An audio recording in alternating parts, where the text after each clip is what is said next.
آ رہا ہے اب بھی کہہ رہا ہوں بالکل عمران خان باہر آ رہا ہے. آج وہ چہرہ بگاڑنا ہے اور جتنا انہوں نے جو ہے سپریم کورٹ کا جو ہے اس میں بھرتی کر کے تو اس کو فلی لوڈڈ کرنا ہے. یہ جو مرضی کرنا ہے, ان کے دن گنے جا چکے ہیں. اور یہ جو ہے فارم 47 کی پیداوار جو ہے عوام کی غیر نمائندہ پارلیمان, اس کے جو ہے اس کا وہی حال ہوگا. ایک ایک کر کے سارے جا رہے ہیں اور انشاءاللہ آپ کو یہ جلد ہی بھاگتے ہوئے نظر آئیں گے اور عوام ان کے پیچھے ہوگی اور عوام ان کو جانے سے مانے کرنے کی کوشش کرے گی. اور پھر اگر چلے بھی گئے تو ہم ان کو واپس لے کے آئیں گے. ان سے ایک ایک پائی کا حساب لیں گے. جو انہوں نے جبر کیا ہے, جو ظلم کیا ہے, جو پاکستان کی عوام کو تشدد کیا ہے, جس طریقے سے انہوں نے گیرزن اسٹیٹ پاکستان کو بنا کے رکھ دیا ہے, یہ ہم ایک ایک چیز کا حساب ان سے لیں گے. آ رہا ہے اب بھی کہہ رہا ہوں بالکل عمران خان باہر آ رہا ہے. آج فیصلہ کن ایک تو وہاں ہونے جا رہی ہے, ایک پاکستان میں آپ کو نظر آئے گا انشاءاللہ نومبر کے مہینے میں. ایک تو یہ ہے کہ وہاں سے جو پریشر ہے وہ ختم ہو جائے گا.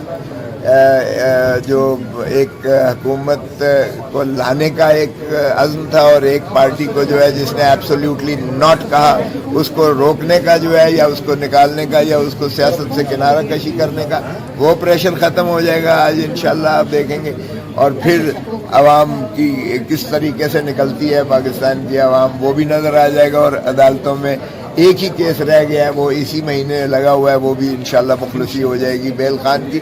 خان بھی باہر آ جائے گا. سو آپ یہ دیکھیں گے کہ میں نے جو کہا ہے اب بھی میں اس پہ قائم ہوں. سر, چیف صاحب کی جو مدت ملازمت کے حوالے سے کیا سمجھتے ہیں, کیا اس کا افیکٹ ہوگا؟ چیف صاحب کی مدت ملازمت یہ 5 سال کی ہے. اگر وہ چاہتے تو 10 سال بھی ہو سکتی تھی, 20 سال بھی ہو سکتی ہے, 35 سال تو ویسے انہوں نے اس ملک پہ حکمرانی کی ہے نا, تو یہ بھی کر لیں.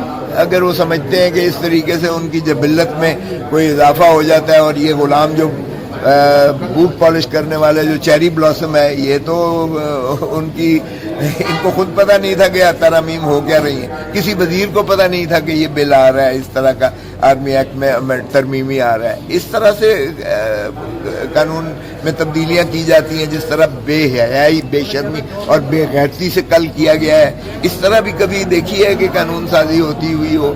کسی وزیر کو پتہ نہیں تھا کہ یہ 5 سال بڑھ رہی ہے, یعنی 3 سال سے 5 سال ہو رہی ہے. اور آپ اس کا اندازہ کریں کہ موریل جو ہے فورس پر کتنا نیگیٹو پڑتا ہے, کیونکہ آرمی کے اپنے اندر جو بلاکیڈ ہو جاتی ہے وہ آپ دیکھیں گے کہ ان کی جو جن کی توقعات ایکسپیکٹنسی تھی کہ وہ جنرلز بنیں گے اور ان کی پروموشنز ہوں گی, وہ ساری جو ہے ایک ہائرارکی جو ہے اس میں رخنا اندازی ہو جاتی ہے. اور اس سے جو ہے موریل بھی ڈاؤن ہوتا ہے, اس فورس کی جو ہے کمزوری بھی کمزور ہوتی ہے بجائے طاقتور اور تقویت بننے کے. سو فرد واحد پر کبھی ادارے نہیں چلا کرتے ہیں اگر یہ سمجھتے ہیں 5 سال کرنے سے.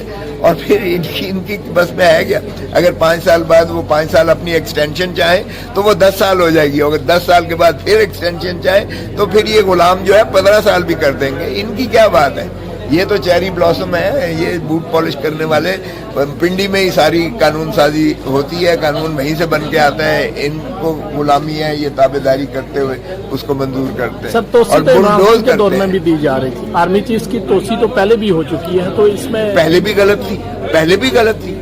کسی محکمے میں توسیع نہیں ہونی چاہیے. ایکسٹینشن جو ہے اس محکمے کو ڈبو دیتا ہے, اس کو نقصان پہنچاتا ہے. اس کی ایکسپیکٹنسی جو ہے ینگسٹرز کو جو اوپر آ رہے ہوتے ہیں ان کی وہ رک جاتی ہے, ان کی جو ہے تنزلی ہو جاتی ہے, اور اس سے جو ہے موریل ڈاؤن ہوتا ہے ان کا جو ہے, اور وہ کبھی بھی سود مند نہیں ہوتا ہے. اور قبرستان میں جا کے دیکھیں ذرا, کتنے بڑے بڑے جو سمجھتے تھے کہ ہمارے بغیر یہ ملک ہی نہیں چل سکتا اور پتہ نہیں کیا نہیں ہو سکتا ہے, وہ قبرستان میں پڑے ہوئے. ارے بھائی, کسی فرد واحد کے ذریعے یا اس کی طوالت کرنے سے یا اس کو ایکسٹینشن دینے سے اس ادارے کا کوئی فائدہ نہیں ہوتا ہے, نقصان ہوتا ہے. بہت شکریہ صاحب.